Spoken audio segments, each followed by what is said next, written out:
Welcome to the Nelson Mandela Foundation and to another in our series of legacy dialogues. And thank you for coming out. I know the weather hasn't been the best weather for going out at this time of day, but I trust that you will enjoy the dialogue which is about to unfold. Let me say just a few words about this series of dialogues. The purpose of this series is specifically to explore the legacies of Nelson Mandela. And I use that word in the plural, legacies. We don't believe that there is one legacy of Nelson Mandela that is pristine, that is received and has to be protected. Many legacies. And this evening, we're hoping that this panel will interrogate those legacies in their intersecting with the legacies of the ANC. And again, I use the word legacies in the plural there, because there are many ANC legacies. Some would argue there are many ANCs. And we want that kind of discussion, that kind of conversation.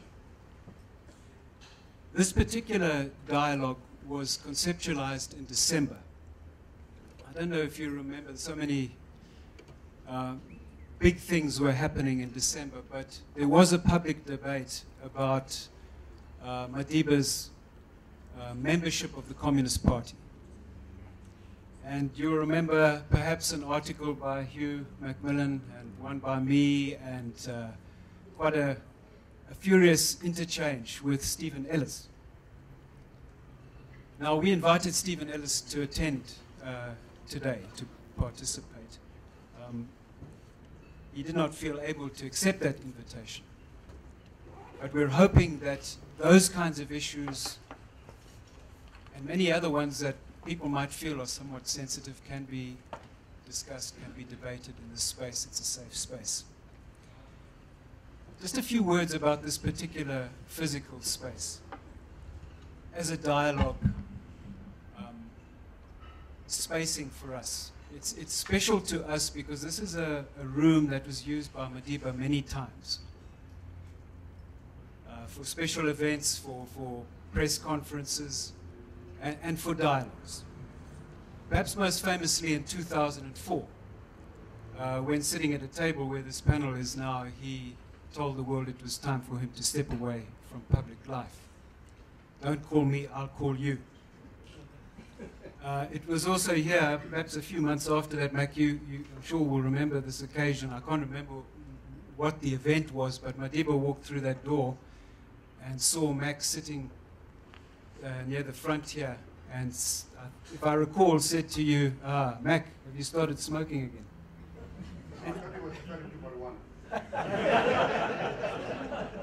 As I recall, your answer was no, and he said, no, but I know you, you're smoking dacha now. But this room very much symbolizes for us the transition our organization has been through from Madiba's post-presidential office into an NGO that does work in the memory dialogue nexus. And we consulted with all the stakeholders, including Madiba, as we made that transition. And I thought I should just share with you very briefly the guidelines that Madiba gave to us in setting up this newly imagined NGO. 4 guidelines for our memory and dialogue work, and I think they all apply this evening. Now, this is not one discussion with Madiba. This is many conversations, some formal, some informal. The first one was, don't turn this into a mausoleum. It must be a living space. Secondly, don't make this all about me. Make space for the ones who are not always heard, or who are specifically not listened to. Thirdly, he said to us, you don't need to protect me. That's an amazing mandate for an organization like this. And fourthly, in relation specifically to dialogue, he said, if you get people in a room who all agree with one another, then that's not dialogue, that's a chat. You want to get people into a space who really don't want to be listening to one another. That's when you have real dialogue.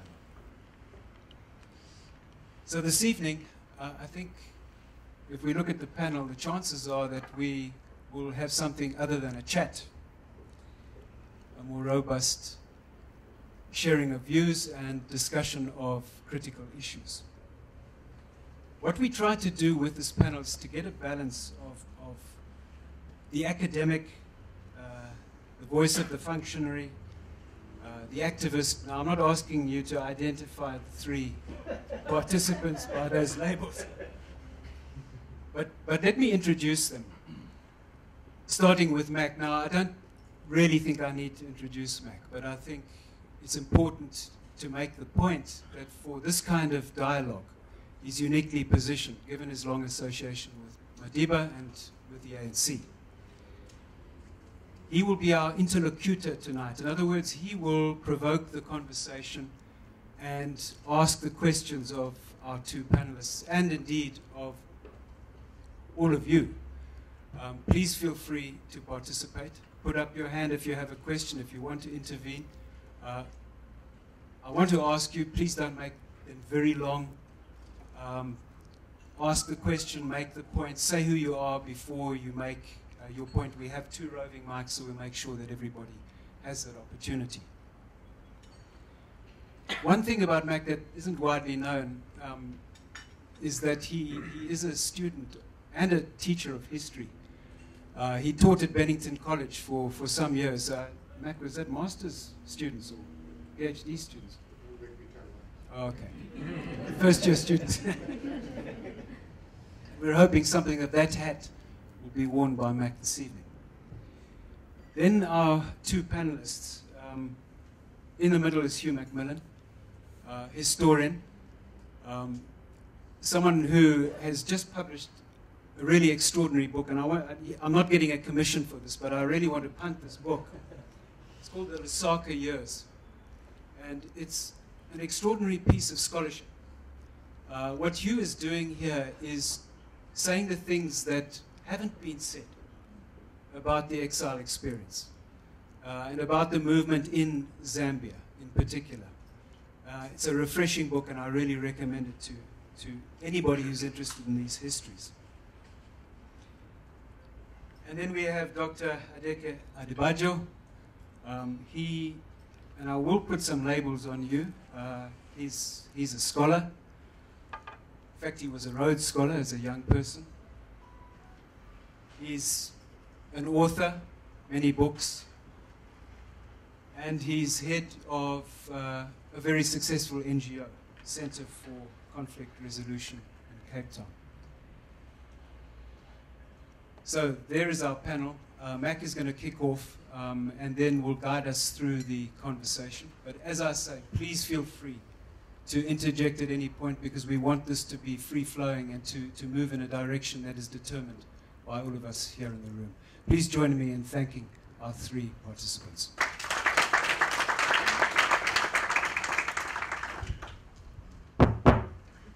Thank you very much, Vern, and thank you, ladies and gentlemen, for turning up. Let me say this at the outset. My intention as interlocutor is to try and get a conversation going with all of us in this room. We are part of one conversation. I do this because I believe that South Africa today is not in conversation, that people are talking across trenches. They don't listen to each other. They only want to say their bit. And that's not conversation. So feel free, but try and keep your contributions to 1 minute at a time. I'll keep coming back. We'll come back to you. You'll have many opportunities. Do not be afraid to put your hand up at any point. We'll note it. We'll get you back. And do not leave it exclusively to the panel. As an introduction, let me say this, that it is a measure of the man who is the subject of our conversation this evening, that when you travel to distant lands and the people ask you where you're from, and you say South Africa, the person hears you and is quite likely not to register where you come from. but out of politeness, because of your eagerness to be acknowledged, may say, oh, yeah, South Africa. You would realize that in spite of the term South, to that person it's just somewhere in Africa. But when you say Mandela, invariably the person lights up, recognizes Mandela, and begins to say, yes, I know him, this, that, and the other. Well, that's a measure of the person that we are discussing tonight. But also it's a measure of the organization in which Madiba has been associated from 1943 until his death in 2013. That it is today 102 years old, a record that is unmatched in the liberation movements in Africa. And it is still going so strong that no one doubts, just a few days before the election, that it is going to be the next ruling party. So no one doubts that. But each of these, Madiba, the ANC, and in their intersection, they have provided us with an extraordinary minefield of information regarding their experiences. We are fortunate that Mandela himself, through the foundation, ensured that every tidbit of information about his life and times will be sought out and made accessible to scholars and the public. And we are doubly fortunate that despite the fact that through 30 years of survival in the underground and as a banned organization and in exile, the ANC managed to maintain a record of its activities, that upon its emergence from the underground and from exile, it donated this substantial archive, including the records of its internal activities, to Fort Hare University. That in 1996, just 2 years after it ascended to power, through the democratic elections of 1994, it made that archive open on an unrestricted basis to scholars. Now, both these events, what Madiba has done and what the ANC has done, are extraordinary commitments to transparency and openness. Such an extraordinary intersection, in my view, cannot be accidental. And both deserve our acknowledgement and appreciation. And the existence of these archives makes our challenge exciting and rewarding.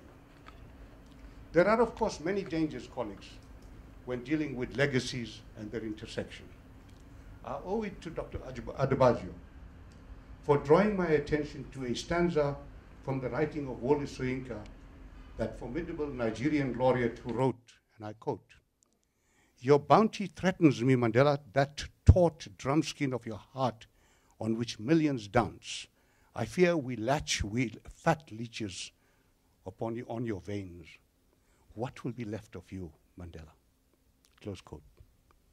And then there is our inimitable Angie Kroch, who as far back as 2006 chided us, and she wrote, "All his actions," and she was referring to Madiba, "all his actions are rooted in the notion that he can only become his fullest potential if his community becomes their fullest potential." By the end of the 20th century, black people had put on the table a fundamentally different but important alternative on how to deal with past injustice and racism. And yet, the world persists, she says, in regarding Madiba as an icon rather than a great leader. They want to hold his hand, his face, take his photograph, but never to understand what he is trying to convey. There is a universal refusal to accept his soul. Close quotes. So colleagues, enough of that from me. You've come to hear the panel, to engage in discussion, and we have a formidable panel, a great audience, and we want to break the divides that exist between panel, interlocutor, and audience. We're all part of one conversation. Please engage. And I will take issues and throw them back at you and ask you to engage with them and not just leave it to the panel. I'd like to call upon Professor Hugh McMillan. Thanks very much, Vern. Thank you for the invitation to be here. It's wonderful to see Mac and Zarina, who I haven't seen for a long time, ever once, neighbours, a long time ago, in Kabalonga Flats in Lusaka, you may remember. And I must endorse what Mac has just said about the archives. There is no liberation movement archive in existence anywhere, certainly in Africa, comparable with the ANC archives, and it was given over almost, with 2 years after the end of the liberation struggle. It's astonishing, and I couldn't have written the book that I wrote without it. It's absolutely amazing. I've been told to speak for 10 minutes. Asking a historian to speak for 10 minutes is like asking a marathon runner to do a sprint. And so you're allowing 11 minutes. I'd have to try and not add to it. I should take even longer. I was thinking about this, and I thought that Nelson Mandela, if I may presume to guess what Nelson Mandela's answer to the question on the table is, I think he would have said that his legacy and that of the ANC were neither separate nor interwoven, but that his legacy was subordinate, even subaltern. He always emphasized that he did nothing very much by himself. It was always as part of a collective and as part of the ANC. And I do remember, and I think it's quoted in my book, that when Madiba came to Lusaka in February, March 1990, within 3 weeks of his release from Victor Verster, and when he spoke for the first time to the assembled ANC in exile, he said that he'd obey any instructions that the ANC gave him at that moment, and I quote, "If you gave me a khaki suit, army boots, a helmet, a knobkerrie and a whistle, if you gave me all these things and asked me to serve as a night watchman, I would obey." Well, needless to say, the ANC promptly appointed him or elected him deputy president to take over the role of Oliver Tambo, who sadly had a stroke a few months previously and was at that time recuperating in Sweden. But of course, Madiba's idea of his own subaltern status, as expressed here, and very frequently expressed, was a little bit of a myth. He was never afraid to stick his neck out, to go against the dominant or conventional view. He was a boxer, and he was never afraid of confrontation. And there are many examples of this. In advocating the adoption of armed struggle, or at least of a sabotage campaign, in 1961, he took on the senior leaders of the ANC and of the SACP. He took on Chief Tutuli, Z.K. Matthews, Moses Katani, all of whom certainly had reservations, if they were not actually opposed to this. I mean, but he was the person who was prepared to take on the leadership. And I think he saw that the role of a leader as often having to stick one's neck out to. And from Robben Island, he consistently, and Mac would know this much better than I, he consistently argued that the ANC should work within Bantustan institutions, within opposition groups in Bantustans like the Transkei Democratic Party. And here again, he was going against the declared policy of the ANC as adopted at the conference in Labatsi in 1962, that they should not involve themselves in apartheid structures. Then from Pollsmoor and Victor Verster, he went out on a limb to initiate talks about talks with the government in 1986, and it's very nice to see Dr. George Bezos here, who knows very much about that, having travelled to Lusaka on behalf of Madiba to communicate with the ANC in exile about those talks, And in the early 90s, when he came out of prison, but before he went into government, he was not afraid to tell students that they should go back to school, or to tell the ANC in Natal that they must talk to Inkatha. He was never afraid to tell people things that they didn't actually want to hear at that particular moment in time. And as president, shortly before the end of his term of office, he again went against his own party, the ANC, and government in his acceptance of the TRC's Truth and Reconciliation Commission's final report, including its criticisms of human rights abuses in exile. And after his retirement, he again went against the government of the day and on the question of HIV/AIDS and antiretrovirals, acknowledging that he should have done more when he was in government. So having said that, which I suppose is making the point really about Madiba's separateness on occasions from the ANC, what about this question of legacies? Well, I'm a professional historian, and we're always a little wary of using words like legacy, heritage, tradition, even culture. We use them, but we use them rather cautiously and often in quotation marks. And that's basically because we know that these things, like history itself, are never static. They're always being made. They're always what people call present discourse. Legacy is what we think it is today. It's not something that's sort of passively inherited. The same is tradition. It's always modern discourse. It's not really old. It's a present thing. I've just published a book, as people have mentioned, on the history of the ANC in exile in Zambia, under the title of Lusaka Years. And in it, I quote in the introduction, as a kind of admonition to myself, something from Edward Said, the very distinguished but sadly now late Palestinian nationalist, lived and worked mainly in America, who said in relation to nationalism, but also in relation to nationalism in exile, I quote, "Triumphant achieved nationalism then justifies a history selectively strung together in a narrative form. Thus all nationalisms have their founding fathers, their basic quasi-religious texts, their rhetoric of belonging, their historical and geographical landmarks, their official enemies and heroes." I'm not going to expand on that. I'm just putting it out there as a kind of a warning that we should be careful, cautious when using these concepts.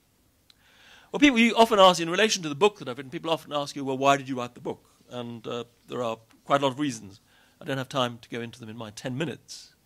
But I think one of the most important reasons why I wrote the book was that, having spent a long time with the ANC, close to the ANC, in exile in Swaziland and in Zambia, I became tired of reading in the South African press that anything that a particular author, writer didn't like about the ANC in government was the result of something called the culture of exile, in quotes. And it's best summarized by Mac's biographer and a presumed friend, Padraig O'Malley, in Shades of Difference, when he described this as, the ANC in exile, as, quote, secretive, conspiratorial, and paranoid, decidedly non-democratic. Well, thinking about it, I wasn't really convinced that the politics of exile were any more secretive, conspiratorial, and paranoid, or much less democratic than any other kind of politics. In fact, the idea of a paranoid exile culture seemed to me a bit like a projection, or what a psychologist would call a projection. What could be more paranoid than apartheid itself? A system driven by a pathological fear of the racially defined other. And moreover, as J.M. Coetzee has pointed out, this kind of paranoia, the paranoia of apartheid, was contagious. It affected South African writers so that they internalized the idea of the censor, infected with the contagion of paranoia. Think of the fear of spies that led to tragic things like necktie. So I lived close to the ANC in exile for 15 years, and I didn't really recognize this kind of caricature, what I think is a caricature. I was impressed by the achievement of leaders like Oliver Tambo in holding the ANC together in the face of a vicious onslaught by the infinitely better resourced apartheid war machine. I was impressed by something that people don't talk about very often, but I talk about it in my book, which is the ANC's achievement in housing, clothing, feeding, looking after as many as 15,000 members in exile, its role as a welfare organization. Well, obviously, we say there's no single legacy of the ANC, there's no single culture of exile. It varied from place to place, from time to time. But it seemed to me that the culture of the ANC in exile in Zambia, its headquarters, reflected the moderate political style of Zambia itself.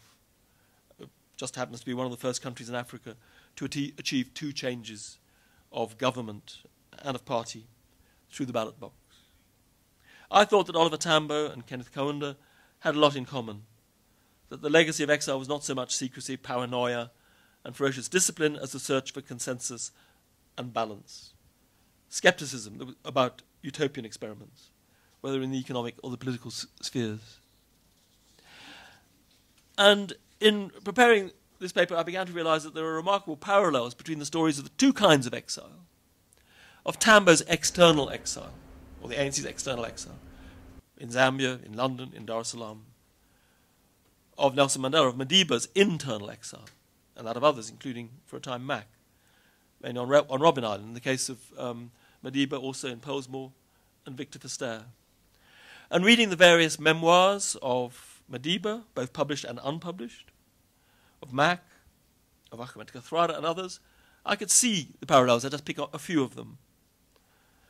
The divisions within the exile group, within the prison group, by generation, by position on the political spectrum, by ethnicity, by degree of privilege. Even within prison, there were degrees of privilege.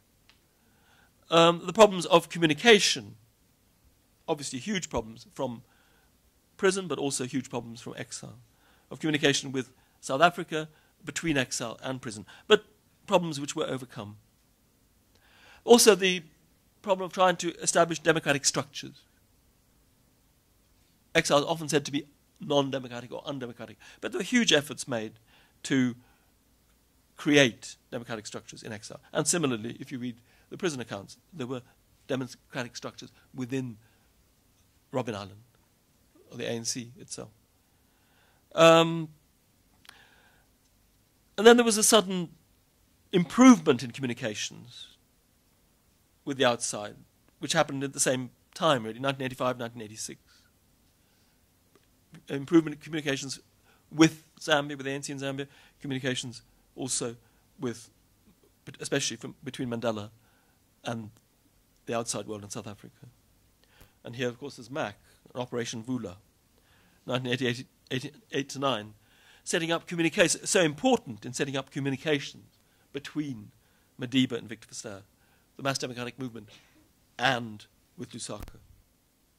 And the other, looking at internal and external exile, I also see some myths that are held in common. For example, that Madiba and the others were tamed in prison.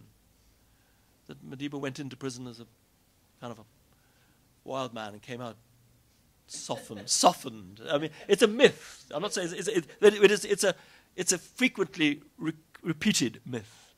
That the exiled leaders, similarly, were somehow tamed in exile. And we can quote Gavin Relly, the Anglo-American corporation, who, after meeting the ANC, including, I think, Mac, in Fui Game Park, said, "Oh, well, they're just patriotic sheep in Marxist wolves' clothing. You know, they're much milder than has been suggested." The other myth is, of course, that the ANC had no internal existence, that it existed only in exile or in prison and in prison. And that with the return of exiles from exile and prison, people coming out of prison, these two forces somehow usurped the role of the homegrown UDF and mass democratic movement. Another myth that the ANC and government was made up of three separate groups: exiles, Robben Islands, and the so-called inziles, a word which was only invented in 2000, actually, I noticed when Thabo became president. And that the journalists thought that everything could be explained.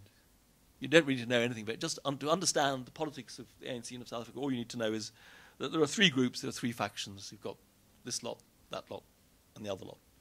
And this is the way that journalists tend to work. It's nice, simple solutions. So it's almost as if there's a kind of myth that because of exile and prison, the ANC was some kind of an alien organization, that it somehow came back from outside. It wasn't really here. It returned. And that obviously is quite untrue. So it's really this myth that I'd just like to confront as I conclude. Madiba's visit to Lusaka took place within 3 weeks of his release from prison, marked the formal end of the Southern African liberation struggle. He visited Zambia to meet the exile leadership, but also to thank the people of Zambia for having hosted the ANC through very difficult times. And as everybody knows, his second wife, Graça Machel, was from Mozambique. And it's telling that after Madiba's death, there were rumors on the street, and I heard them in Cape Town, things overheard in taxis, that Nelson and Graça had been protecting foreign Africans. And now Graça would go home, and now the rest would follow. So one has to ask whether this sort of hostility which the press have shown at times to exiles and the culture of exile is not linked in some way to xenophobia. And the legacy of the ANC in exile should be the lesson of hospitality to strangers, and a legacy that Madiba fully appreciated, and that the organizer of the funeral of at Kunu, which somebody told me was actually Thabo Mbeki because it was planned a long time ago, also shared. Because he or she, whoever it was, gave, somewhat surprisingly to diplomats who were there apparently, the last word on that occasion to Kenneth Kaunda, and for good reason. Thanks.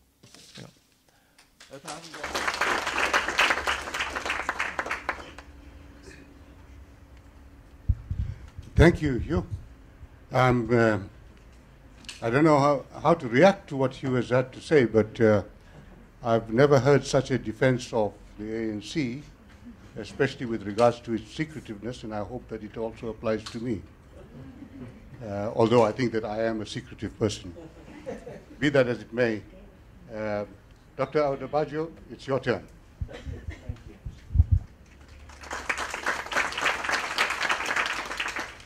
Thank you very much. And I was at first a bit hesitant when I was asked to give the talk. I was comfortable with the legacies of Mandela, but when I saw that it had to be linked to the ANC a month before an election, I usually don't want to get involved as a foreigner in South African civil wars unless I'm provoked. So I negotiated anyway with the organizers that I would stick to Mandela's Pan-African legacy. And I think the fact that Nigeria's economy has now overtaken South Africa's has confirmed what we all knew all along, that this is the second most important country in Africa. I'm going to talk on Mandela as a Pan-African prophet, and let me race ahead. Nelson Mandela was one of the greatest moral figures of the 20th century. Winner of the Nobel Peace Prize in 1993, and controversially shared with de Klerk, and we can get into that. He was a nation builder par excellence who did the most to unite a South Africa divided by decades of colonialism and apartheid, and on the brink of a civil war. Mandela embodied a quasi-religious, prophetic leadership that eventually freed his people from the bondage of apartheid by 1994. An often neglected part of his legacy is his role as a Pan-African icon, and that's what I want to focus on in the 10 minutes I have. Mandela's struggle for South Africa's liberation and Pan-African solidarity also embraced prophetic role. The charismatic leader of the African National Congress was able to build up and maintain a devoted following in South Africa, Africa, and its diaspora, even during almost 3 decades in jail. Mandela's presidency could also be seen in prophetic terms, as he sought to reconcile a deeply divided society, heal a conflict-ridden continent, and build bridges with the African diaspora. His rule thus represented prophetic nation-building, continental renewal, and diasporic solidarity. The younger Mandela, of course, read the writings of Pan-Africanists like Trinidad's George Padmore and Ghana's Kwame Nkrumah. At first inspired by Gandhian tactics of passive resistance, he would eventually come to play a leading role in the Defiance Campaign of 1952 as the volunteer-in-chief, before initiating the armed struggle that would lead to a life sentence in 1964. As Madiba memorably put it, quoting an African proverb, "The attacks of the wild beast cannot be averted with only bare hands." And his visit to Tanzania, Ethiopia, Zambia, Egypt, Tunisia, Morocco, Algeria, Ghana, Senegal, and Guinea in 1962 had a great influence on him in terms of how African politics worked, and continental diplomacy and the tactics of other liberation movements. He was particularly inspired by the Algerian liberation movement in particular. And I think it was the only time, or the first time, he'd also been flown by a black pilot, and he was rather nervous seeing that Africans can actually fly these planes as well. Mandela was widely embraced during his lifetime as a political saint. As president, he came to symbolize his country's racial reconciliation. The charisma of the founding father helped South Africa's young democratic institutions to flower and gave a former global pariah an international stature of which it could never have dreamt. And in relation or in contrast to other of Africa's post-independence leaders, Ghana's Nkrumah, Senegal's Senghor, even Tanzania's Nyerere, he left power after only one term, setting a record and a great example for African leaders aspiring to greatness. One of Mandela's lasting legacies will be his efforts, not always successful, at promoting national and international peacemaking. He tirelessly reached out to his former enemies at home and led peacemaking efforts in Burundi, the DRC, and Lesotho. In what came to be known as the Mandela Doctrine, Madiba told his fellow leaders at the OAU summit in Burkina Faso in 1998, "Africa has a right and a duty to intervene to root out tyranny. We must all accept that we cannot abuse the concept of national sovereignty to deny the rest of the continent the right and duty to intervene when behind those sovereign boundaries people are being slaughtered to protect tyranny," end of quote. And this was uttered 7 years before the concept of the responsibility to protect was agreed at the United Nations Summit in 2005. Though Mandela courageously sought to champion human rights across Africa, he was politically hurt and diplomatically bruised by a campaign against Nigeria's General Sani Abacha. Some of you will remember in November 1995, when Abacha hanged Ken Saro-Wiwa and 8 environmental campaigners, and Mandela went out on a limb, threatening sanctions and calling a SADC summit, and finding himself totally isolated with no support. So it took some time for South Africa to learn the intricacies of African diplomacy. As president, despite Western pressure, especially from Washington, Mandela also insisted on loyalty. He insisted on remaining friends with Fidel Castro of Cuba and with Libya's Muammar Gaddafi, because they had supported the ANC's liberation struggle when the West, under Reagan and Thatcher, were effectively supporting the apartheid regime. Mandela did not just fight injustice in South Africa and Africa. He also fought for the rights of all oppressed and impoverished people around the globe. And even after retiring from office, he used his incredible moral stature to speak out on issues. For example, castigating George W. Bush, the bellicose, truculent president of the US, after he invaded Iraq without a UN mandate in 2003, saying, "Why does the United States behave so arrogantly? Who are they now to pretend that they are the policeman of the world?" And Mac Maharaj has already referred to the Nigerian literature laureate Wole Soyinka. He regarded Mandela as the very embodiment of a humanistic will and political vision, and a symbol of the culture of dialogue backed by an unparalleled generosity of spirit. For Soyinka, Mandela was an icon and globally recognized symbol of his country's freedom, who was constrained from defining his own identity beyond the mythical figure that his party and supporters had created for him. Cornel West, an African-American scholar at Princeton University, placed Mandela in the grand democratic legacy stretching back to Socrates. And he also described Mandela as the heir of Pan-African prophets, Du Bois, Lumumba, Padmore, Martin Luther King, Malcolm X.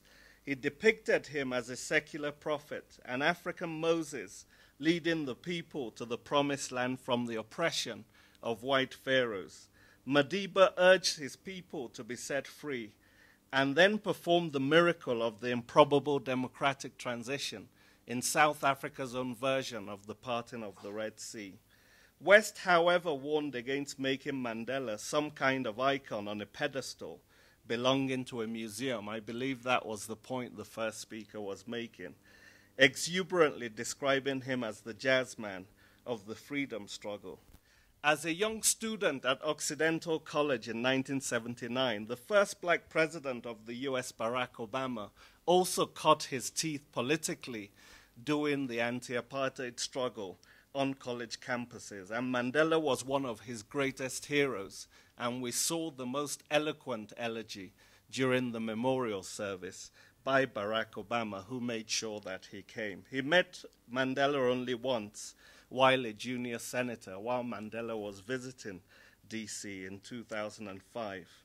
Reinforcing the link to the African diaspora, and I'm coming to a close here, in a speech in the US Congress in October 1994, Mandela quoted his fellow Nobel Peace Laureate Martin Luther King's famous words from an old Negro spiritual uttered during the 1963 March on Washington.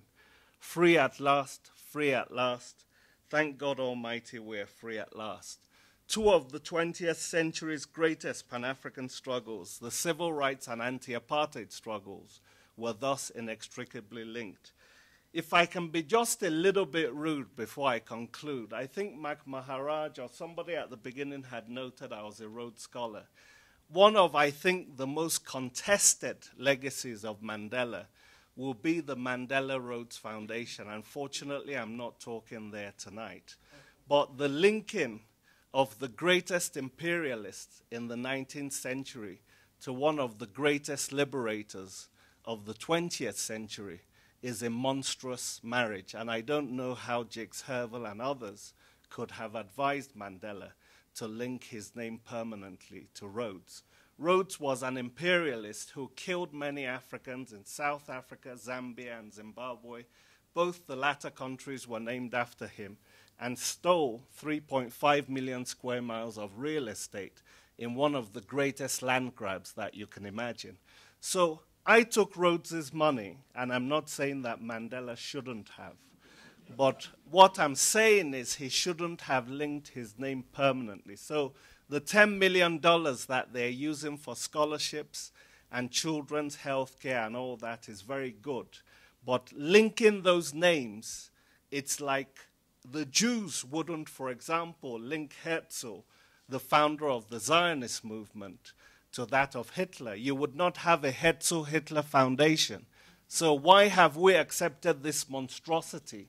And my question is whether Mandela hasn't taken reconciliation too far in basically rehabilitating a figure who should have been condemned to the pit latrine of history. My final comment, Chair, Madiba's historical significance as the founding father of a democratic South Africa will be similar to that of America's George Washington and Mahatma Gandhi in India. That's how big a figure he is. He was a Pan-African prophet who was honored in his own land and across the globe. His enduring legacy to the world will be his export to the globe of the Pan-African spirit of Ubuntu, the spirit of discovering our shared humanity. Amen.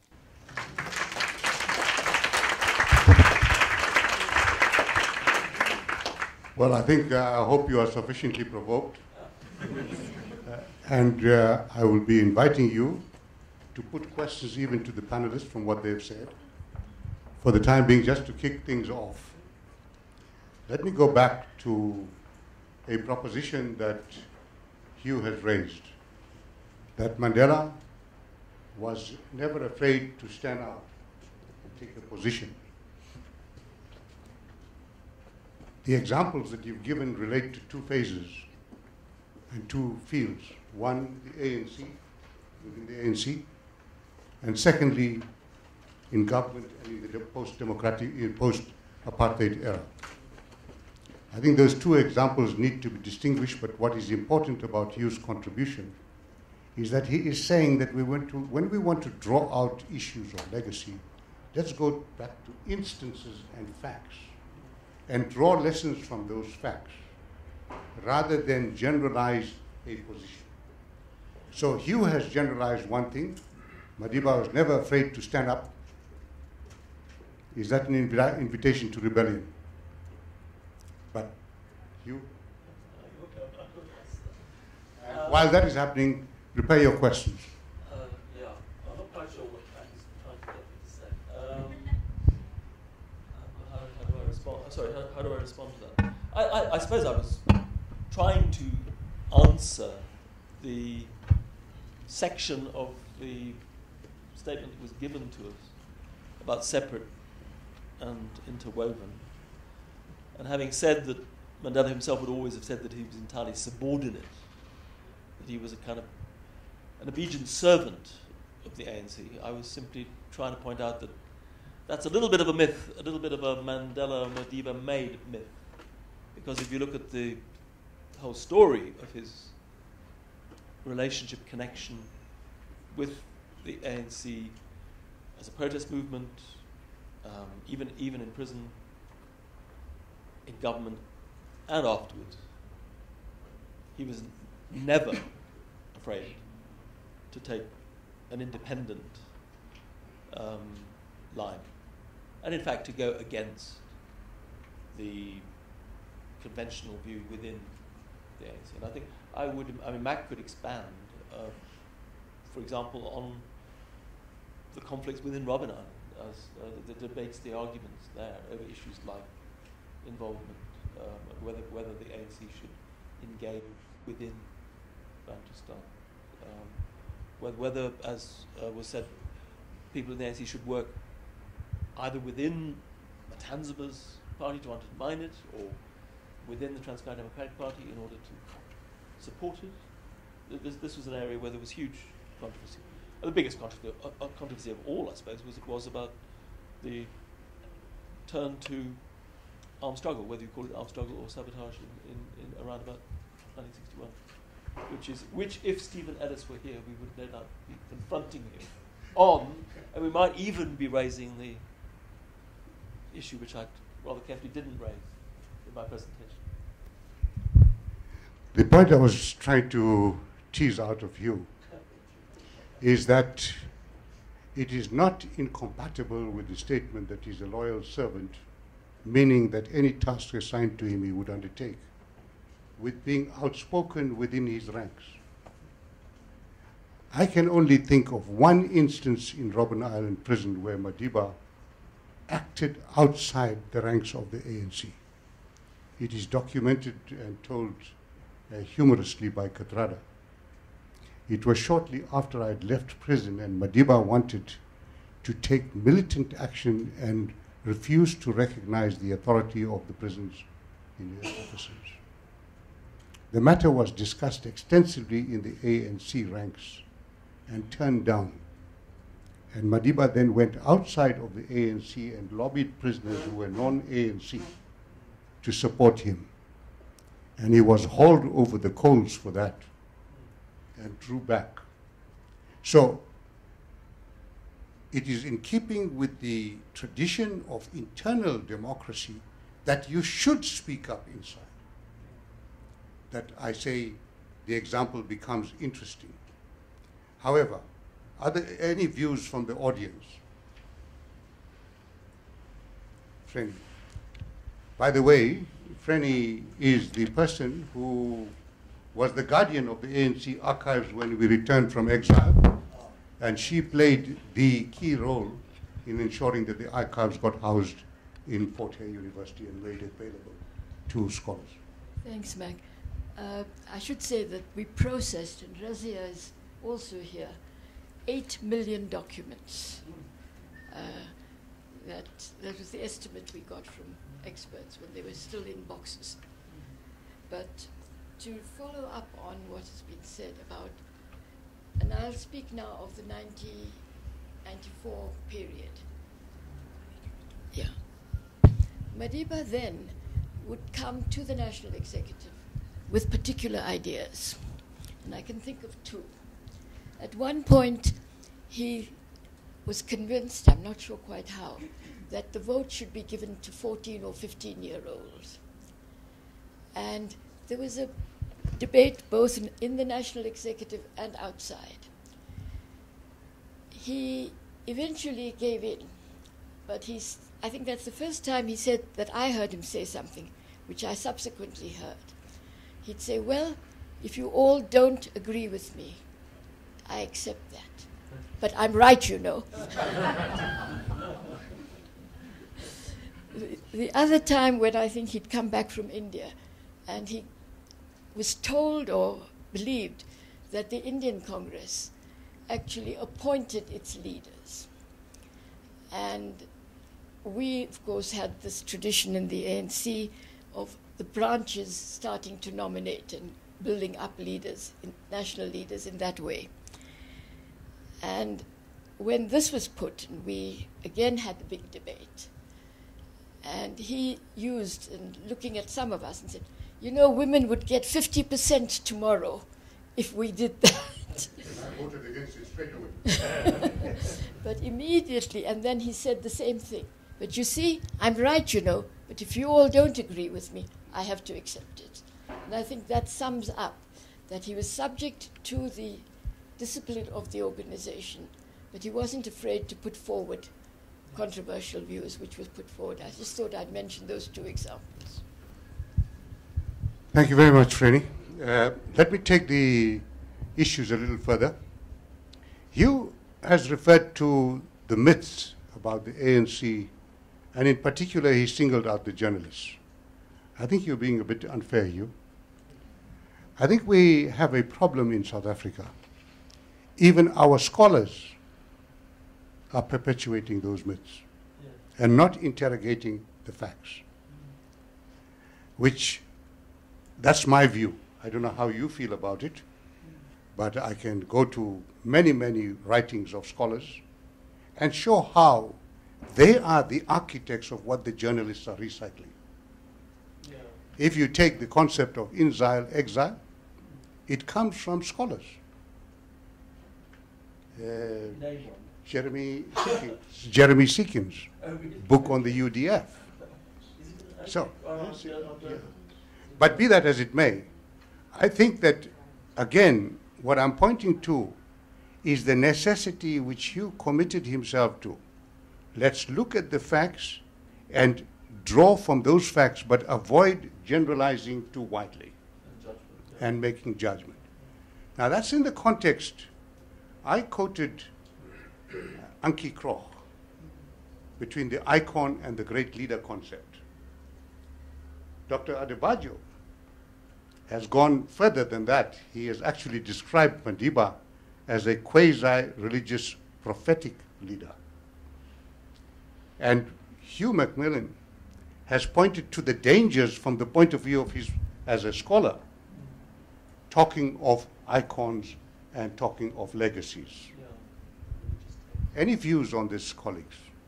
Do you see around you today, both at the time when Madiba was alive, but certainly after his death, lots of discussion about his values? And then you find a difficulty in characterizing what those values are. Freni has given us another example, that if it is a value that he, as a member of the ANC, respected the decisions of the ANC and adhered to them. That he was outspoken within the ranks of the ANC, but adhered to the decisions. Any views on that? Since this dawn of democracy in South Africa, different presidents have formulated, shaped, and influenced the policies of this country and of the continent.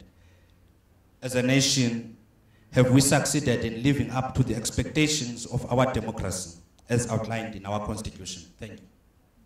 Anybody from the panel ready to take that on? I know, Dr. Adebajo, you don't want to get into the election mode, but you can't avoid it. You're living in South Africa. You lead an NGO. A couple of points I think are important.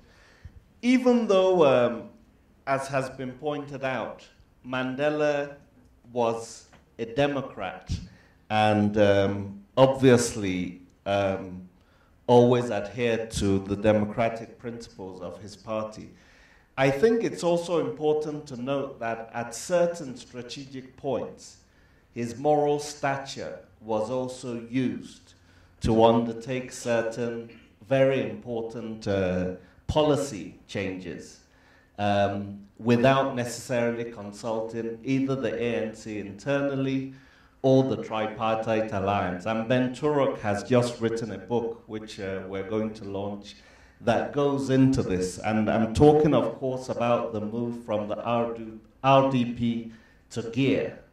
And I think Mandela very effectively was deployed to talk in support of it, which basically, in my view, stifled some of the debate that might have happened. And I think such an important policy shift for a country with the kind of inequities that South Africa had at the time should have been more widely debated. So I'd like to just nuance that and perhaps get some reaction from others as well.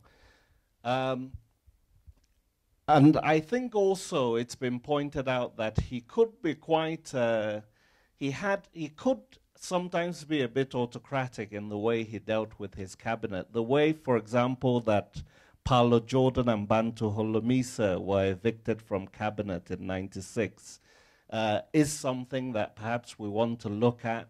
Some of the points about black journalists not being too critical, even urging Tutu not to necessarily criticize the ANC in public.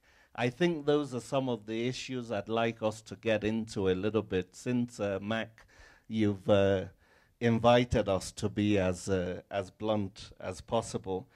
And in terms of South Africa living up to its legacy through the Constitution, I think that even though in terms of reversing some of the socio-economic inequalities, South Africa does still remain one of the most unequal societies in the world.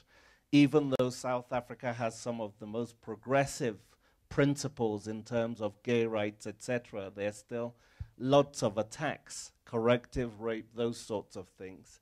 But I think you have strong institutions. The rule of law is very strong. And there has been, as Hugh has pointed out, tremendous socio-economic advances also in terms of the million houses and electricity and water that people did not have before. I think South Africa has probably done more in terms of socio-economic transformation on the continent in the amount of time of 20 years than any other country on the continent. So I think it's important not to be too downbeat, although I don't want to reveal my own colors, how I would vote if I had the vote.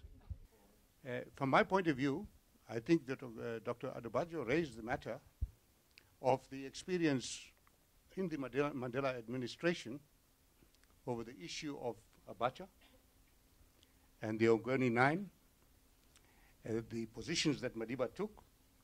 He was the president of South Africa, so he was entitled to take that position, which he did in New Zealand.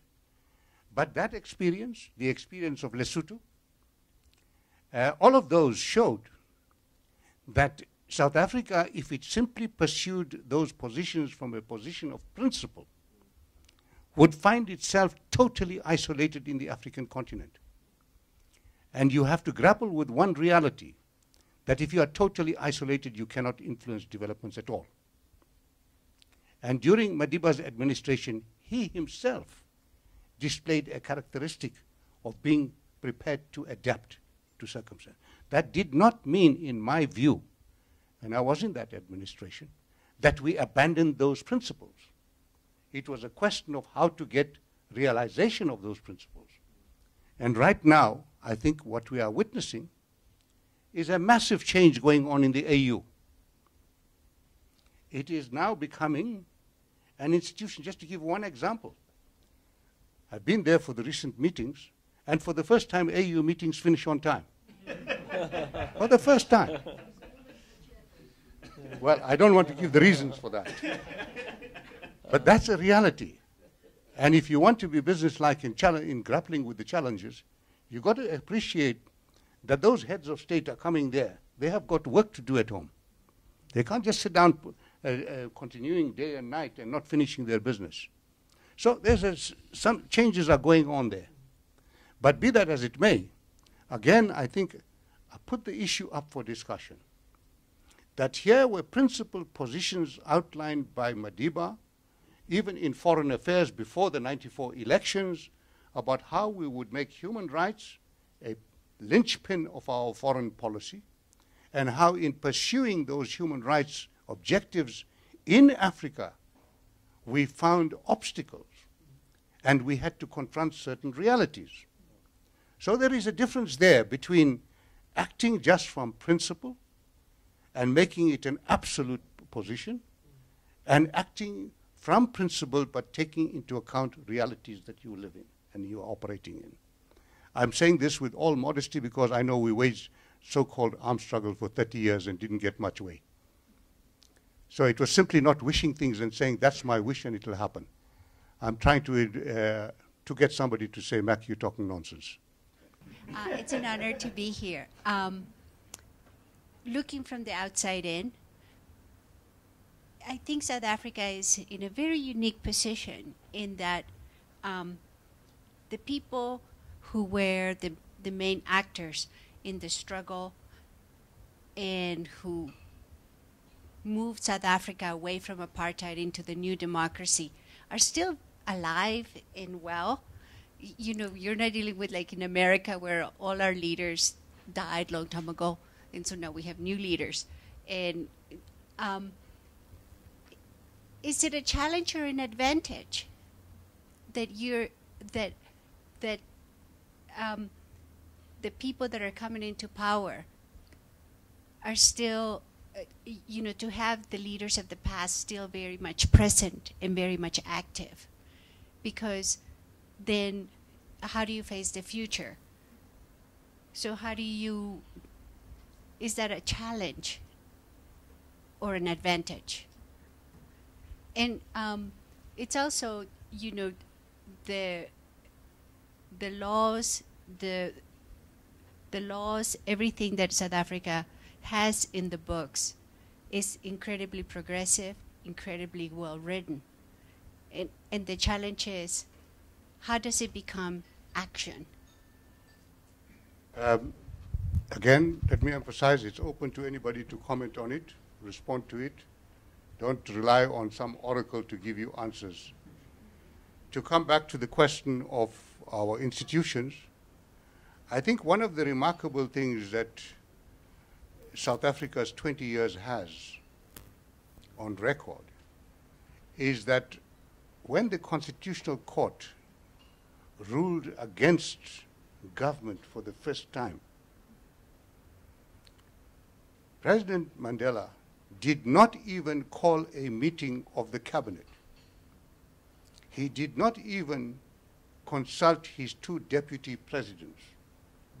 He immediately called a press conference and announced that we would respect the judgment of the ConCourt. Now, Dr. Adebajo, you might say that's autocratic. No.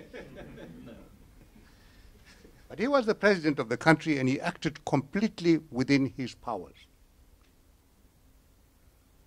But what he did by that step was to set in motion a process by which those decisions are respected. And every administration has respected the decisions of the ConCourt. That's something I think that when you ask about has South Africa been delivering on its democracy that needs to be flagged and put down, not simply to pat ourselves on the shoulders, but to flag it and put a stake in the ground to say that that should be the continuing basis for conduct into the future by whoever is the ruling party in South Africa. So I think that's important. And I think that when we look at this history, we're also going to flag that there have been judgments of the courts where other organs of government have not adhered to those judgments, have failed to abide by them, and that there is a necessity for a process to ensure that government obeys those judgments. That's the simple reality. That means, to me, whatever we say, democracy, the realization of our human rights, and including socio-economic rights, is work in progress. And it does not stop. That's my view on the matter. I'm trying to defend myself for being in the Mandela administration. Can I make a point about, I made a point about the ANC in exile as a welfare organization. And I think that there seems to be some kind of a parallel between the ANC and the, I'm not talking into and the British Labour Party. That there seems to be, I don't think welfare is a very popular concept. And the British Labour Party seems to be very reluctant to make boasts or claims about what it did in terms of expanding a welfare safety net. And I'm a little bit surprised if we're looking not at the legacy of the ANC, but at the record of the ANC, that the ANC doesn't make more noise about what it has done in terms of providing what I suppose is the only social welfare network, safety net in Africa. You can say it's grossly inadequate. You can say pensions are too small. You can say payments to children are small. All that you can say. But I read statistics recently which said that in 1993, between 2 and 3 million people in South Africa benefited from pension, from this kind of payment from the state. I understand that the most recent figure is 16 million. Somebody may argue about the figures, but there has been an enormous expansion of this. And when I cynically thought that it would be very tempting for a government to allow the value of these sorts of payments to be eroded through inflation. And although I think there may have been some slight erosion in the last year or two, basically the value of these payments has been maintained. And I think this is an amazing achievement, really, and very little is said about it. I don't hear ANC spokesmen, including Mac himself, standing on rooftops and making claims about this. On the question of human rights, again, there's a parallel with the British Labour government. I think it was Robin Cook, British Foreign Minister, who came into office saying, we are going to conduct a foreign policy based on human rights. Well, he very soon found that that isn't very easy. And I think he came across the same sort of problem that Mandela did. And one other little point about the transition from RDP to GEAR. In the course of writing my book, I interviewed both Joel Netshitenzhe and Thabo Mbeki. And they both said, independently, I interviewed them independently, and they both said, actually, we thought, when we came into office in 1994, we thought there was going to be a liberation dividend. We thought, I think, that apartheid was some kind of an expensive thing. There would be savings as a result of the end of apartheid, the abolition of apartheid. This could be spent on the RDP. But they both said there was no liberation dividend. It didn't happen. The funds simply weren't there. And they were having lived in Zambia and places like Zambia, they were very conscious of the danger of running the economy or the finances in such a way that they came into the arms or embrace of the IMF and the World Bank. And they very deliberately tried not to do that, to avoid that. And they feared that could happen. Can I make a very small point, Mac? But they then, having embraced GEAR, had somebody from the World Bank, Richard Ketley, attached to the Treasury helping to make sure that those macroeconomic policies were actually implemented. If Mandela had been a younger man and he were alive today, what kind of guidance would he have given the ANC? And would the ANC have heeded it? I think I shall have to dodge out of this one. I shall get myself too deep into contemporary politics. I think that he would be saying the kinds of things I've just been saying, that what is most important for the ANC to do is to build on the safety net, to guarantee it, but go beyond that, to do whatever is possible to create jobs, to create employment, because surely the greatest problem that faces South Africa today is unemployment, the great difficulty of creating jobs, and the fact that an unintended consequence, it seems, of what were really progressive liberal policies like the Labour Relations Act, minimum wages, seems to have been, and this is a global phenomenon, a steady erosion of formal employment. And many people, it's not confined to South Africa, it's happening in Britain, it's happening in America, happening all over the world, that secure employment, formal employment, is very scarce, very difficult to get. And nobody seems to know at this moment, neither the IMF, the World Bank, or anybody else, seems to know how to create jobs. But I'm sure that this is what Madiba would be saying should be the priority for any government in South Africa. I want to be careful about being sure. I find that that question crops up all over. And I have responded to it long before present, 4 or 5 years ago, saying I don't deal with the ifs in history because I find them a useless exercise. Because it imagines that you know Mandela so inside out that you know how he would react to changed circumstances. I think it is once more that syndrome of erecting him as a prophet and an icon, so that he gives us a guide even after he's gone. I would say that the record of Mandela, while he was alive and active, he had strong views. He studied hard. He examined what was happening. If he had to mount a campaign, he traveled through South Africa. Even while the treason trial was on, perhaps George will testify to that. And they were living in Johannesburg. He broke his orders and traveled to Lesotho to consult the Lesotho Land Congress Party. But from principal positions, he was ready when mounting a campaign to adjust to the realities of that he found on the ground. He has testified that the 1960 strike, 1961,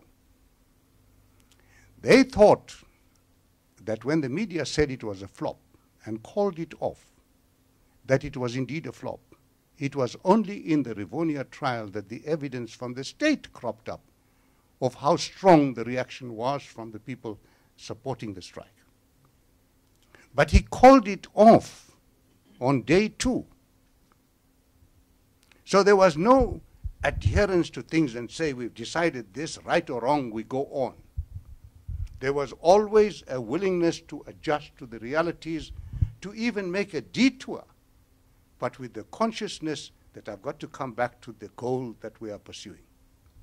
Now that, I think, is the more productive way of putting the question, so that we learn from his experience of how those adjustments had to be made, and whether they are right or wrong, history will judge. Because when you are head of anything, you cannot be sure that the choices you make will have the consequences that you wish for. In fact, invariably in life, the consequences are not what you expected.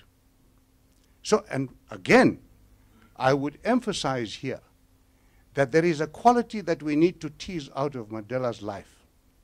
And that is the quality that he made his choices, and when the consequences turned out to be not what you desired. He was prepared to offer leadership by not getting involved in a blame game, but putting the issues on the table and saying, how do we go forward? So he was also always showing a way forward. There was total lack of blame game. He took responsibility for everything that Umkhonto did, even though he had been 1 year in prison for things that they were charged for. But he stood up and defended the actions of Umkhonto in the trial. So that's the important thing, that he turned every consequence, instead of it being just a setback, he turned it into a challenge. And that is the hallmark of taking responsibility for your actions. So if you ask me for the present, as your question said, what advice would he give to the president and would it be listened to? I think, again, that takes the ANC out of its own history and makes it some idealized instrument that acts in a certain way. But I'm open to challenge. George wants to challenge me. Welcome. I've challenged you before, Mac, but I'm here today to praise you for what you said in relation to the judiciary, to the Constitution. And to answer the question of the last speaker from the university, it's very difficult for any one of us, even us who have known him for over 65 years, to predict. And I avoid the question, and they say, what am I going to do on the 7th of April? And I said, one thing I know, I'm not going to spoil my vote, because it's a fundamental right, and anybody that spoils a vote is actually negating the right that Nelson Mandela believed so strongly in. And also, I would venture to say that if he was in the present situation, I am sure that you would say, I want everyone in my organization, anyone in the country, not to blame the Constitution, and not to blame the courts, and not to blame the Section 9 organizations about what is happening in our country. Have confidence in our Constitution, have confidence in the courts that we have appointed over the last 20 years. There has been substantial transformation despite reservations by some people. Let us look into the future as a democratic state which has respect for the rule of law, respect in the judiciary. This is what I think Nelson Mandela would want us to say. Thank you. There's somebody in the back there. Sophie Mkwena from the SABC. Mr. Maharaj, I think Advocate Bezos has kind of touched on what I wanted clarity on. You spoke about the fact that after Madiba, all the administration have kind of demonstrated respect for the rule of law. Currently, we're sitting with a huge debate in the country around Nkandla and the recommendations of the public protector. Why there are perceptions that the recommendations by the public protector are likely not to be implemented? Is it because of elections, or maybe people have kind of lost confidence in leadership? The other question is around Madiba himself. Why people tend to paint or portray Madiba as a saint? He did make mistakes. He erred. And I believe if we can also touch on the mistakes that he committed, that can assist us to understand that as human beings, as leaders, as ordinary people, we will make mistakes, but we have to correct them and move forward. But we tend to portray him as this, unique individual who in his entire life didn't commit mistake. I mean, we know the examples, how he would engage in a robust discussions with the SACP. But today, when people question COSATU or SACP or certain things, it's like, no, you're not supposed to. While Madiba was vocal on certain things. I don't want to respond to Sophie at the moment. It will come later. But let me just say this. I think you're putting questions like a journalist. When you say, tell us about the mistakes, and you assert that he's made mistakes, you should tell us what's your understanding of the mistakes and the particular mistakes. One cannot have a discussion where you keep on saying, give me more information, and yet you're working from the premise that he made mistakes. But we'll come to that. Anybody else with further comments? I think there are a few hands going up there. Good evening. My name is Mfundo Mhlabeni, General Secretary of Friends of National Archives. Mine is one of the beliefs and values that Madiba stands for, of Ubuntu, and also of uniting the country. Just remember, you use a number of modes, like sport, for an example, and also encourages the unity within the movement. If I still recall, after he was no longer active, there were a number of fractions that we experienced, we've seen. Fractions, people moving out of the party to start and to join other parties also as well. We are looking back, if we can look back in terms of the legacy, we have to ask ourselves one of other questions today, that is Ubuntu, unity as a values that Madiba stands for, are still being observed within the party? You tell me what you think. Remember, I'm an interlocutor. Don't think you've got the ANC here that you could question. I'm an ordinary member of the ANC. I retired from active politics in the year 2000. And currently I'm a functionary. I also reflected generally in the country, not only within the party. Okay. Good. Somebody else here? Yeah. Hello, my name is Amgilane Tlhabano. I'm currently a final year student at the University of Johannesburg. I have a very simple question, sitting here and thinking of the living legacy of Nelson Mandela currently. Like, a lot is coming through to my mind right now, because as a young student, it's going to be the first time that I'm voting in the elections right now, and there's so much that I feel like I've learned so much listening to the panel speakers this evening speaking about the legacy of Nelson Mandela.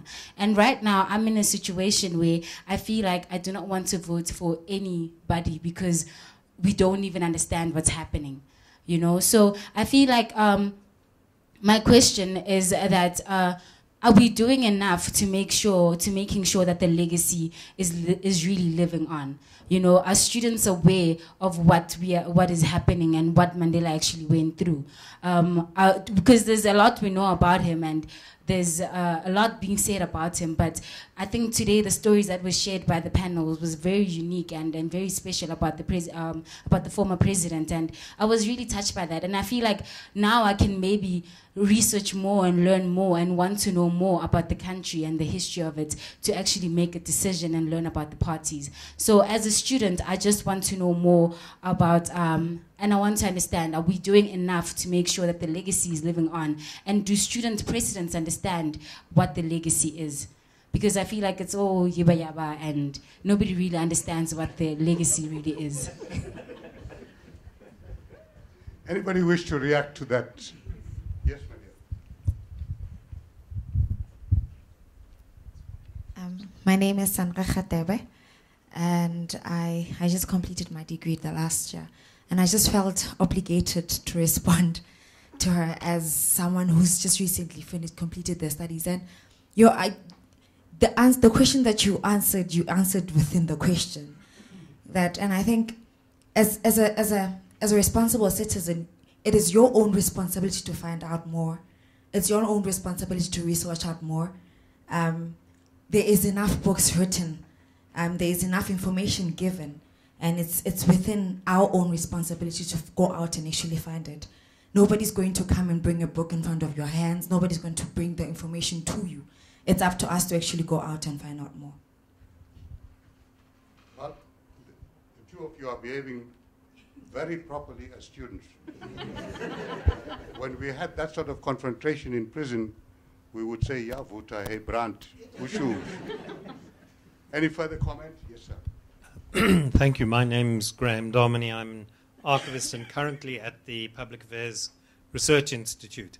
I've just realized I'm carrying a blue umbrella, and I hope nobody reads any political meaning into that. It is an American umbrella.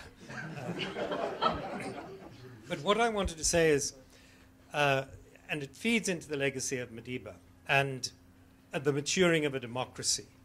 The debate in the current election campaign, I think, has been trivial compared with debates in the past. The big issues are not being really addressed or exciting the passion that they used to. This may be a good thing for a maturing democracy, that the good story is becoming a soap opera called Nkandla, or any other gate you want to name, but it in a way shows that the structures of the democratic state are enduring.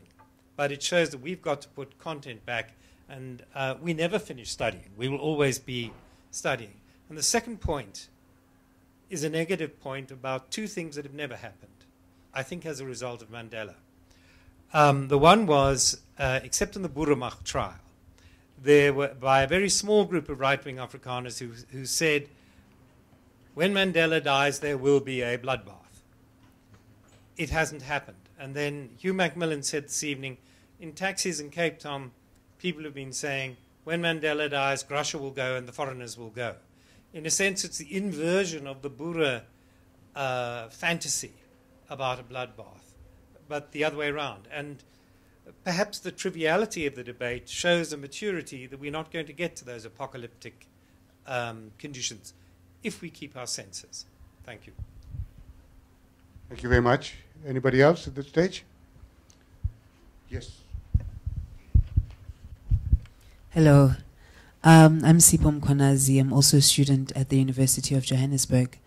And I find such topics and such events as quite a privilege to be part of such things. But my biggest worry is, what are we doing as the people who attend these events, and you as leaders doing to ensure that the mere South African who is on the street is aware of the things that we discuss in these rooms and is aware of all of these issues, because they affect each and every individual in South Africa, the mere person who's doing their shopping in Pick and Pay or catching a taxi to the Braamfontein Center. What have we done, or what are we doing as such people who are privileged to receive such information, doing to put this across to the mere South African?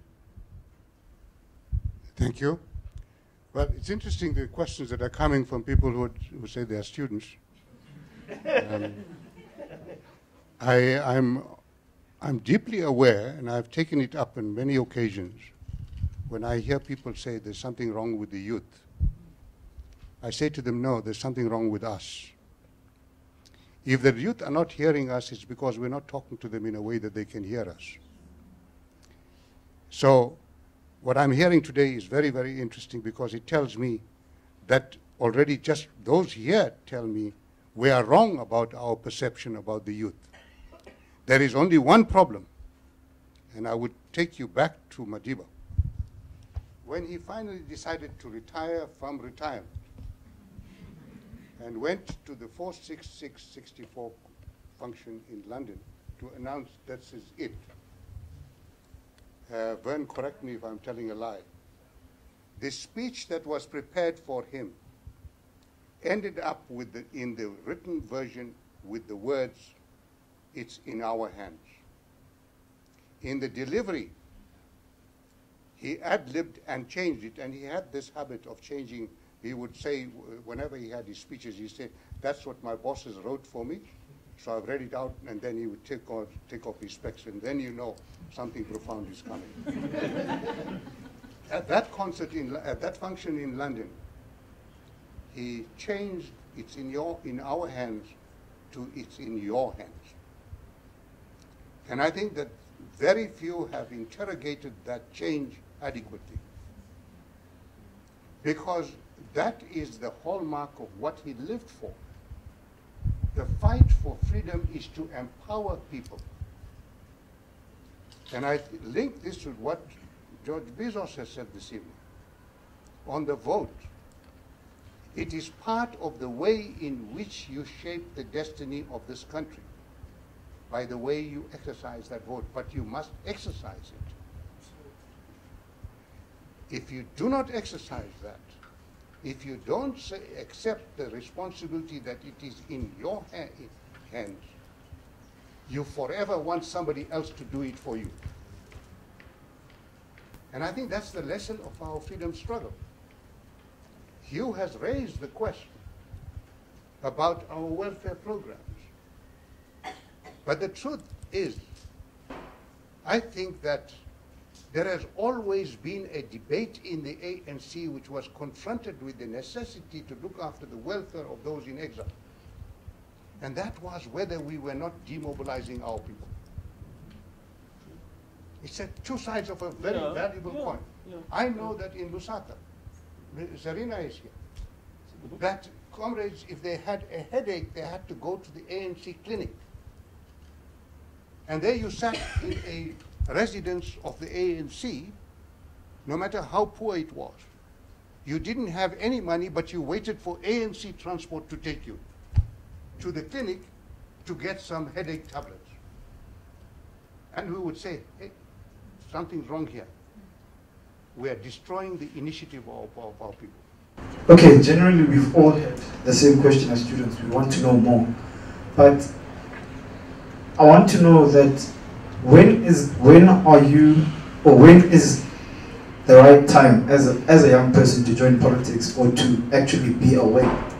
Because currently when you look at all the youth leagues of all these different political parties, for example, there seems to be a trend of getting people who we as the youth won't necessarily, especially myself as an aspiring academic, won't necessarily follow in future or want to be a president of this country.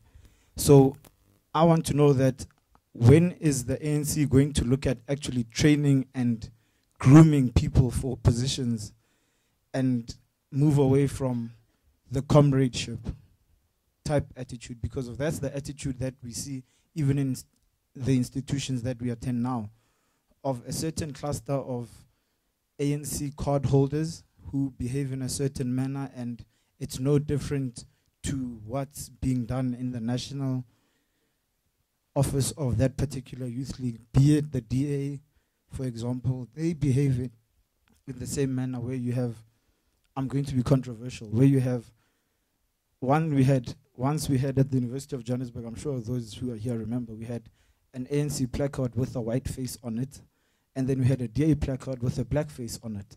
And all they both said was championing for better student life. Where were they addressing the issue? It seems to be window dressing to me more than anything. Thank you. Colleagues, I'm looking at the time. I want to allow for an opportunity for our panelists to have a few words. We haven't succeeded in getting a conversation going. It's been more question-answer. I hope that we will use this as a building block as we go on to force the issue of making us talk to each other. Conversation is what is needed, because that was the hallmark of Madiba. He listened to you very, very carefully. And when he responded, you'd know one thing, he understood what you were trying to get at, and therefore dealt with you. He would want to change your views, but he would start from your premises to bring you to his conclusion. That was his trick. Be that as it may, from my side, just looking at the discussion, let me take one other incident which relates more to the foreign policy side and the principles of action. There is an experience that Dr. Adebajo, I think, is aware of. After all the Abacha incident, Nigerians came to Madiba as president, urging him to support a call for sanctions against Nigeria. And he turned down that request. He said, "You do not have a democratic movement inside Nigeria that would be assisted by sanctions to take Nigeria to democracy." And the students and the lobbyists had said South Africa had depended on the support of the world and sanctions. He said, indeed, but it had a movement, an indigenous movement pursuing the goal of democracy. I'm drawing attention to this incident because one of the remarkable features of our transition has been that our negotiations were in our hands. We did not allow any outsider. We felt it was a South African problem that needs to be resolved by South Africans. And today, we are seeing phenomena in the world, such as the Arab Spring. And I went as a private individual after that to Tahrir Square and walked around the square and talked to Egyptians and had a meeting with 30 of them and came out of that meeting and made the observation to them at the end. What you have is a force that can prevent certain things, but you do not have a vehicle to make certain things happen for construction. So this idea, therefore, of taking charge of your lives is central to the way Madiba lived his life. And this perception that it is not just simply say, because that is wrong there, therefore mount the things that happened when it was in the South African struggle, does not answer the question that what are the people themselves in that country doing? Are they ready to take charge of their destiny? Because the endurance of democracy depends not on it being given to you from top, but of people making it part of their daily lives. So I just want to respond broadly to that. I will have my chance just now to make closing remarks. I would like to invite Dr. Adebajo to make his closing remarks, then Hugh, and then I'll have something to say. Thanks very much. I just wanted to respond to a few things. First, the issue about Mandela not being regarded purely as a saint. I think he himself was the first to admit this, and he said over and over again that he does not see himself as a saint. He in fact rejected this. But I do think the ANC consciously made him a symbol of the struggle in order to be able to sustain that struggle. There were, of course, other great leaders like Sisulu and Tambo who did phenomenal things. And also, in some cases, spent 23 years in jail as well. It's not that they're forgotten as well, but this was a strategy. I do think that we tried to offer some criticism of Mandela. For example, the Mandela Rhodes Foundation that nobody, unfortunately, has risen to the bait of trying to defend. We also talked about GEAR and the RDP. And one of the things that's often said also is the fact that Mandela may have acted as a high priest who offered forgiveness, but without penance, repentance on behalf of the 5 million whites who continued to have their lifestyle and privileges, basically. And those are some of the criticisms that have been made and that you can make and debate and argue with. But I want to still insist that Mandela remains one of the great moral figures of the last century, because to emerge from a prison where he'd spent a third of his life, being prepared to give up his life for the struggle, and then basically stabilizing the situation, because we tend to underestimate what happened in this country. Because the worst didn't happen, we take for granted the fact he was having tea with Favut's widow and wearing the Springbok jersey. But he very cleverly knew what he was doing, and he was playing the enemy in a very real sense. And there was a real sense that there could have been a backlash and a right-wing coup of some sort. And I think stabilizing that situation and doing it with the principle with which he did it needs to at least have some sort of recognition of his role. The issue, the comment by the Born Free there with the Model C accent, I think it's important to note that voting is absolutely important, and that is why Mandela sacrificed a third of his life. So I completely agree with George Bezos. That's what he gave up his life to win, the right for black people to be able to vote in their own country. And I think if you want to change a system, there are many constructive ways of changing it within the party, within the country. But not voting, I think, is an abdication of responsibility. So I grew up in a Nigeria that had military rule for a long time.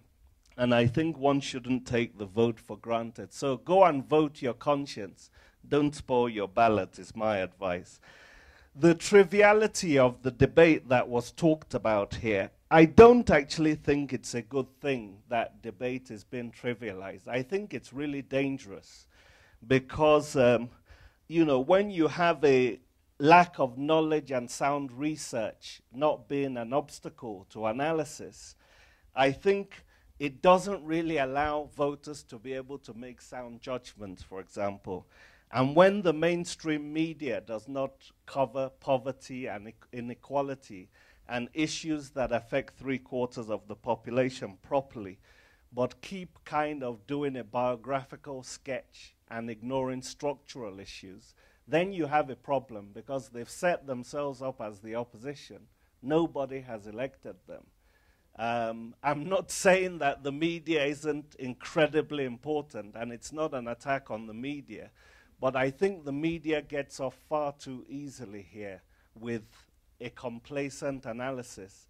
And it is important you have a media that can inform people so that they make better choices. Mac rather played down my suggestion that Madiba was regularly a kind of internal critic of the ANC and fairly frequently spoke against his own government. And I gave two examples. For example, the TRC final report is an example. The question of HIV and AIDS and antiretrovirals is another. And it seems to me that South Africa is suffering possibly, difficult to explain why, from a lack of effective organized opposition. The opposition parties are weak. There is room for internal opposition. And looking from the British perspective, because that's where I live most of the time, there's always been the tradition of the troublesome backbencher, the people in government always refer to as the usual suspects, the people who always oppose the government. We have one usual suspect. I suppose Ben Turek might be a usual suspect, but the tragedy is that the people who ought to be the usual suspects in this country, people like Ronnie Caswell's, a friend, are moving away from the ANC, are moving out of the ANC because they don't seem to think that there is room within the ANC for this kind of healthy debate. And if that is true, I think that's troubling. Because Mac referred to the debate in Excel about welfare. It's perfectly true. It's in my book. There was an argument. Are we spending too much on welfare? Should we not rather be spending more on the struggle? The argument was there. I think it would be... I don't think one should talk about legacy. I think that it is very important that the practice of public internal debate and public internal opposition, which I think Mandela frequently stood for, that should be revived, and that people shouldn't feel that they are being eased out of the ANC if they have conflicting views. They should be able to express those conflicting views from within the ANC. Okay. Colleagues, as I said, this was an effort on my part when I was invited to try and get a conversation going. I say it's not been entirely successful, but I think people have participated, and I thank you for participating.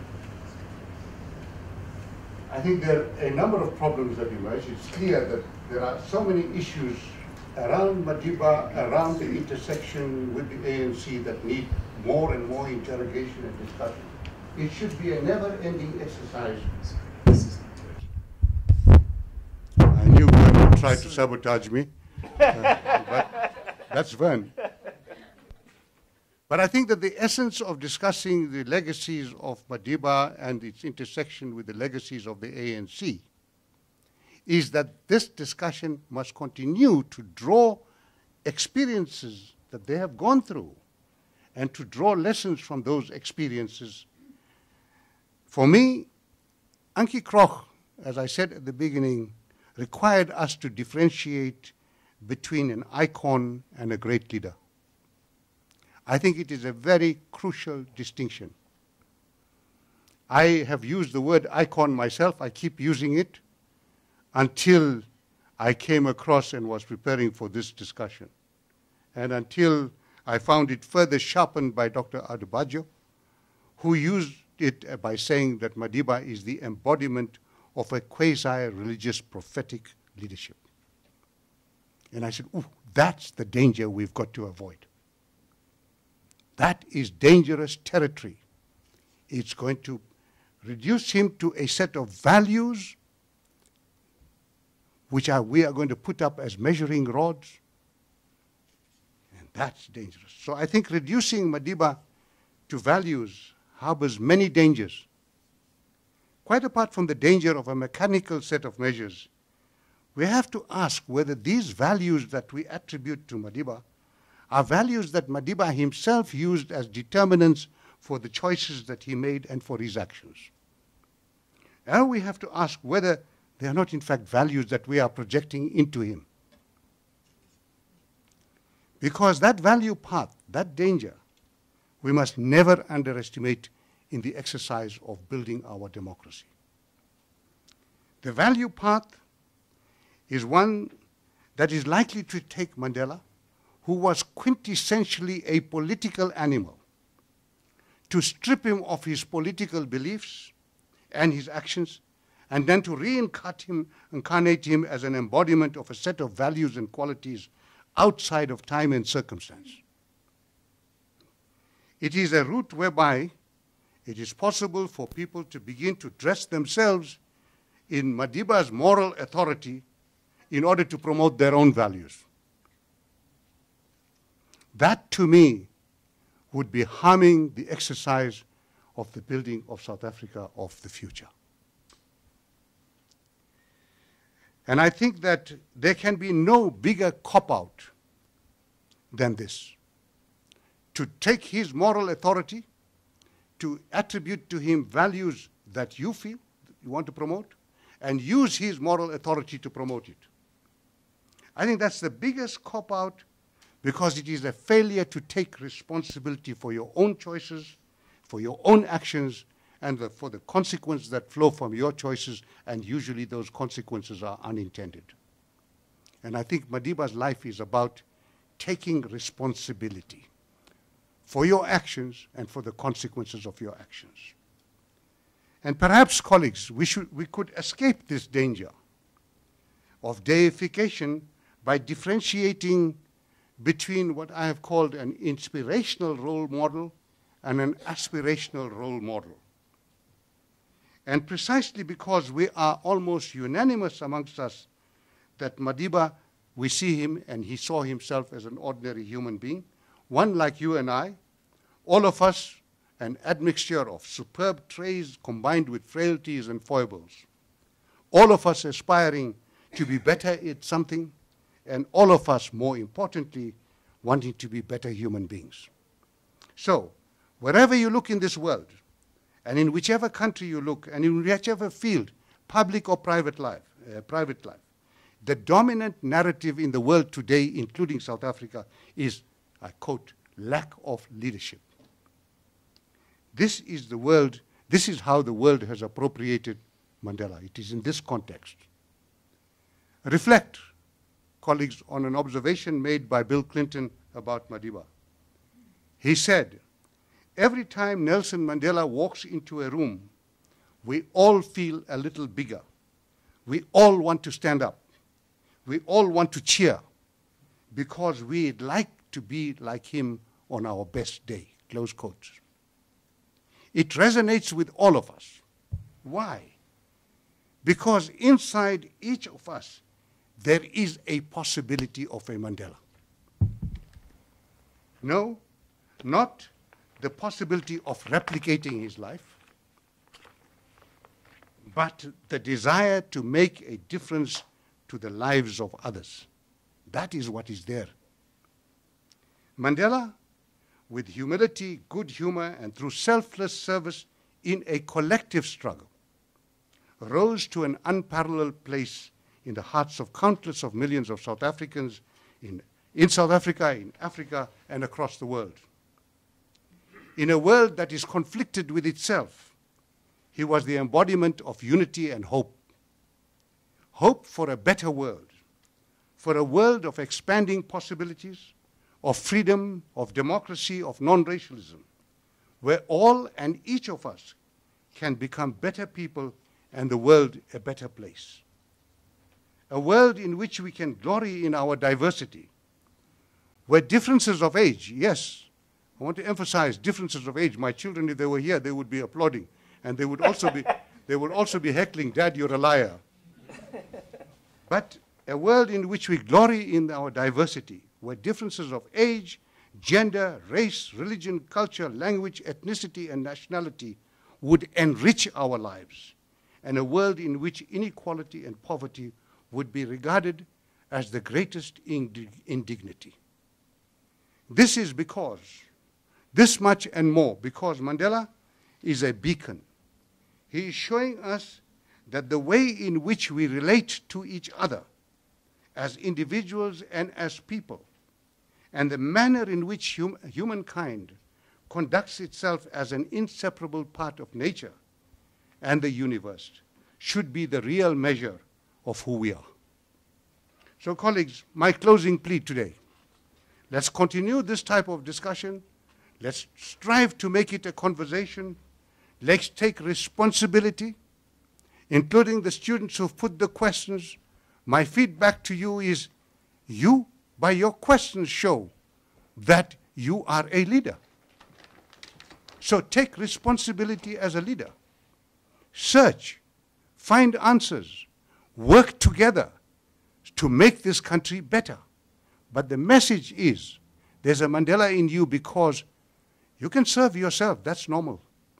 But it is when you make a difference to the lives of others that you really gain your humanity and you realize Ubuntu. So my closing plea, let us ensure that Madiba lives in us as an aspirational model, something that we can and we want to strive to become. Let us not reduce him to a set of values that we pay obeisance to in our morning prayers and promptly ignore it when we step out into the world.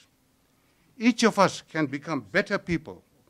He asked us that we try to live our lives such that you make an impact on the world. He did not say, be like me. He did say, each of us can help make a difference to this world. And that is the possibility of a Madiba in each of us. Thank you.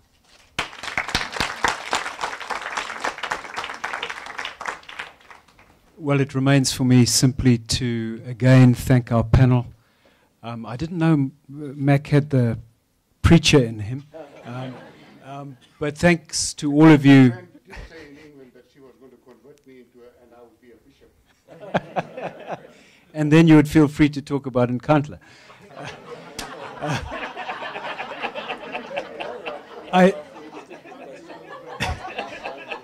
just wanted to also say a special thank you to Madiba's granddaughter Ndelega and her partner for attending this evening. Our thoughts with you still very much. Please look out for the next in our series of dialogues.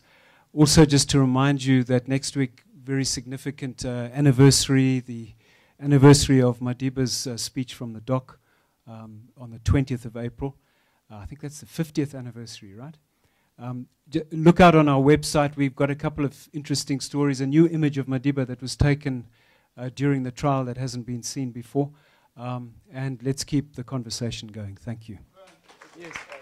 I got a telephone call from a very senior journalist on Saturday afternoon that the room in the basement of the Palace of Justice, so it was called and still is, on which we consulted with Mandela and others in 63 and 64, there is a room, a consulting room, with cheap paint on the walls, on which people that had been sentenced to death wrote their last wishes. And we, the 11 accused, consulted with them. Some of them were inspired to write their own things on the wall. The journalist that visited the place on Saturday was told, according to the journalist, could I do something because the guard that is guarding the court told him that painters had been employed to paint the walls. Could I do something about it? I said yes. I would telephone the judge president of the Transvaal Provincial Division to warn him about it. But it's a bigger problem than that for those of us who are interested in the legacy to which we are heirs. And that is this, that UNESCO passed a very important piece of universal law, and that is that we must protect heritage and legacy to the best of our ability. South Africa in 1997 adopted that. But there is a lacuna, there is a gap. We have no legislation defining what is the property of the state. We can't ask people to make pictures and say, no, they belong to us. They belong to the people who paint them. We can't ask people who write books that they can't get their percentage. But there are certain things that actually belong to a nation according to public international law, but there has to be local legislation, and I'm talking particularly to you, Mac, you are near the government, that we have no legislation actually saying that cultural objects belong to the state. Iran, Turkey, Greece, Italy, Egypt, other countries have laws passed fairly recently that anything which is cultural property belongs to the state. We don't have such a law. And it may well be that you, Vern, have a living legacy. We respect it, we support it, but don't let's historical heritage, such as the underground consulting room at the so-called Palace of Justice, is painted. Thank you very much for the opportunity.